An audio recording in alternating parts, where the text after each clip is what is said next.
Hello everyone, welcome back to my YouTube channel. और रोज़ की तरह हम आपके लिए लेकर आए हैं डेली वोकैबुलरी का। आज 23rd डे है। 22 लेसन्स ऑलरेडी कंप्लीट कर चुके हैं। चैनल पे जाके देख सकते हैं। और अगर आप चैनल पे नए हैं तो प्लीज़ सब्सक्राइब कर लीजिए। यहाँ पे आपको मैथ्स कॉन्सेप्ट्स, इंग्लिश वोकैबुलरी और एग्जाम से रिलेटेड जो भी क्वेश्चंस हैं वो प्रोवाइड किए जाएंगे। और एसएससी के जो भी अपडेट्स, नोटिफिकेशंस, जो भी न्यूज़ होते हैं वो भी आपको अपडेट किए जाएंगे। तो आइए इस वीडियो को शुरू करते हैं। आज डे 23 में हमारा पहला वर्ड है एवर्ट। एवर्ट का मतलब होता है किसी चीज़ को होने से रोकना। कोई काम है उसे होने से रोकना, मना करना, यानी कि उसे प्रिवेंट करना।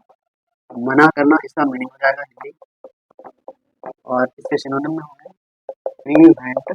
प्रिवेंट मीन्स मना करना, फोरबिड मीन्स मना करना। इन सब का मतलब होता है मना करना, रोकना। नंबर 2 है इनडिफरेंट। INDIFFERENT।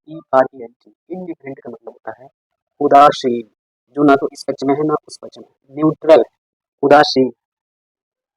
इनडिफरेंट का मतलब डी होगा, उदासीन, और इसका सिनोनिम हो जाएगा न्यूट्रल। न्यूट्रल, न्यूट्रल मीन्स होता है उदासीन, जिसमें कोई भी भावना नहीं है, ना इस पक्ष की ना उस पक्ष की। इसको बोल सकते हैं इनसेंसिटिव।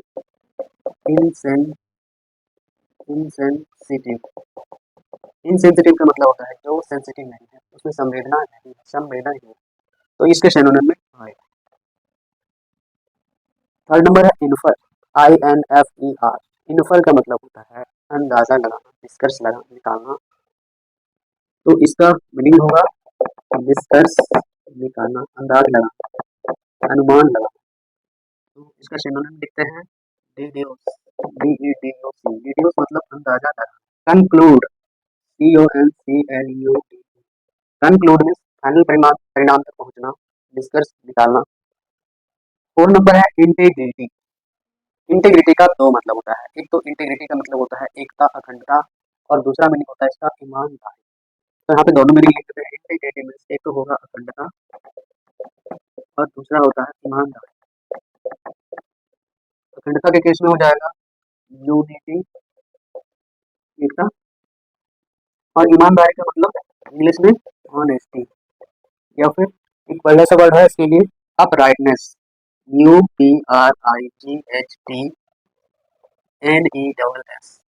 अपराइटनेस का मतलब ये होता है ईमानदारी।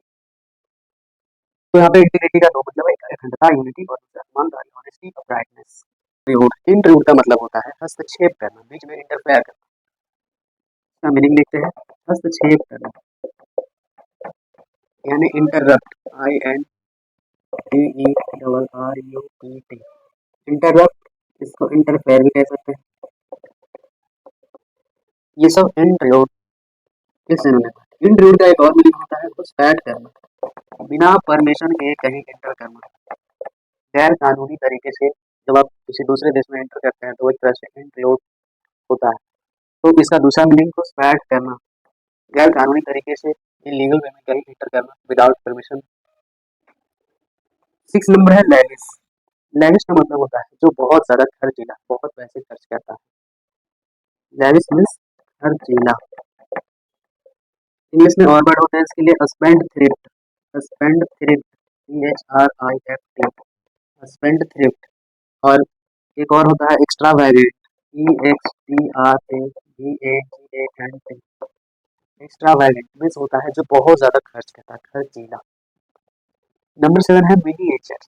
मिनी, मिनी का मतलब होता है छोटा, तो मिनिएचर का मतलब भी सेम चीज होता है, छोटा, यानी small. Tiny, TIN।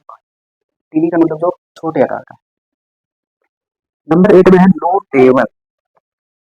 NOTABLE। Notable का मतलब होता है जो नोट करने लायक है, इम्पोर्टेंट। नोटेबल मीन्स महत्वपूर्ण, इम्पोर्टेंट।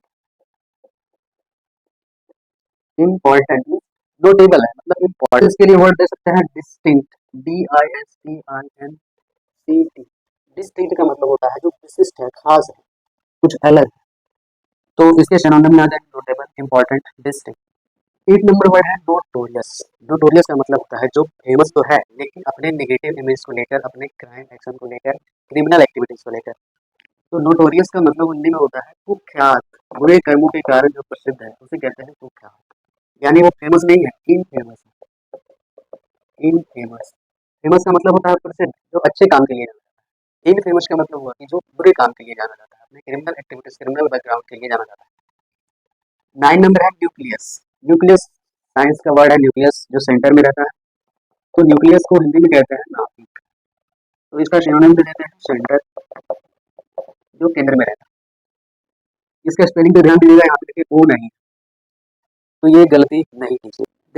10 नंबर वर्ड है इलिसिट, ILLICIT। इलिसिट का मतलब होता है गैर कानूनी, जो कानूनन नहीं है, गैर कानूनी, गैर कानूनी, यानी जो इलीगल, ILLEGAL, इलीगल, इलिसिट। यहाँ पे एक और इलिसिट वर्ड होता है, उसके बारे में मैं बता देता हूँ। ELICIT। इलिसिट का मतलब होता है प्रकाशित करना।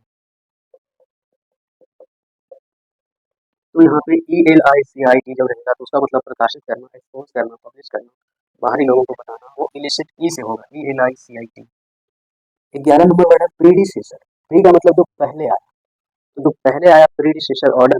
प्रीडिसेसर मतलब हो जाएगा पूर्वज,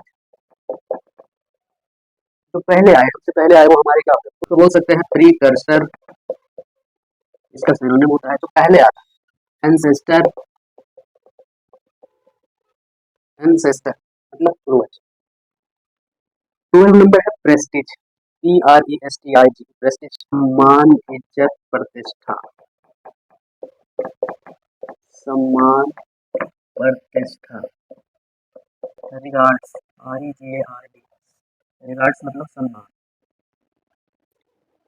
13 नंबर है रिजोल्यूट। रिजोल्यूट का मतलब होता है जो अपने दावे पर कायम है, मजबूत है, उस पे टिका हुआ है। रिजोल्यूट का मतलब फर्म, दृढ़, दृढ़ बोलते हैं उसको शुद्ध हिंदी में। दृढ़ संकल्प जो होता है, उस संकल्प पे कायम रहना, तो वही होता है रिजोल्यूट, दृढ़, यानी फर्म, FIR, जो अपनी बात पे कायम, स्ट्रॉन्ग है उस पॉइंट पे। 14 नंबर है सेक्वेंस। सेक्वेंस का मतलब होता है ऑर्डर, क्रम। सेक्वेंस में क्रम यानी ऑर्डर। 15 नंबर वर्ड है सोलिसिट, SOLICIT। सोलिसिट का मतलब होता है मांगना, याचना करना, मांगना या याचना करना। सोलिसिट मांगना या याचना करना। तो सोलिसिटर, सोलिसिटर जनरल होता है, सोलिसिटर का मतलब हो जाएगा याचक, जो याचना करता है। ये तो कोर्ट से रिलेटेड वर्ड हो गया। सोलिसिट मीन्स मांगना, याचना करना, यानी डिमांड। और एक इसके लिए फ्रेज होता है आस्क फॉर।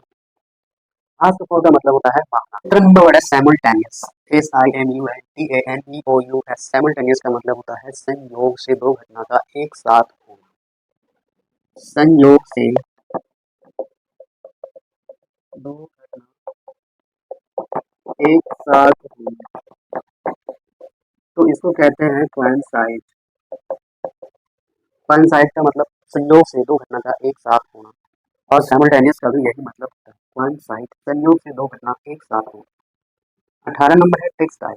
टेक्सटाइल इंडस्ट्री होती है जो कपड़ों से रिलेटेड है, वस्त्र से रिलेटेड। टेक्सटाइल मतलब वस्त्र से संबंधित। तो टेक्सटाइल इंडस्ट्री का मतलब हो जाएगा वस्त्र उद्योग। 19 नंबर है टेक्सचुअर, TEXTURE। टेक्सचुअर का मतलब होता है सतह की बनावट। जैसे ये व्हाइट बोर्ड है तो इसकी सतह चिकनी है, तो टेक्सचर इसका कैसा है, इससे हम ये पता करते हैं कि उसकी सतह का बनावट कैसा है, यानी स्ट्रक्चर, STRUCTURE, स्ट्रक्चर इस बनावट। 20 नंबर है हाइपोकॉन्ड्रियाक। स्पेलिंग देख लीजिए, HYPOCHONDRIAC। हाइपोकॉन्ड्रियाक उस व्यक्ति को कहते हैं जिसको लगता है कि वो हमेशा बीमार है, जो भ्रम में रहता है कि हम बीमार हैं। ऐसे लोगों को कहते हैं रोग, रोग, जिनको भ्रम होता है कि वो बीमार, बीमार होते भी नहीं लेकिन उनको भ्रम होता है, ऐसा लगता रहता है कि वो बीमार, रोग। और हाइपोक्राइट 21 नंबर में, हाइपोक्राइट उसको कहते हैं जिसके पास ज्ञान तो कम होता है लेकिन अपने आप को बहुत बड़ा जीनियस साइंटिस्ट समझता है। हिंदी में इसे कहते हैं पाखंडी।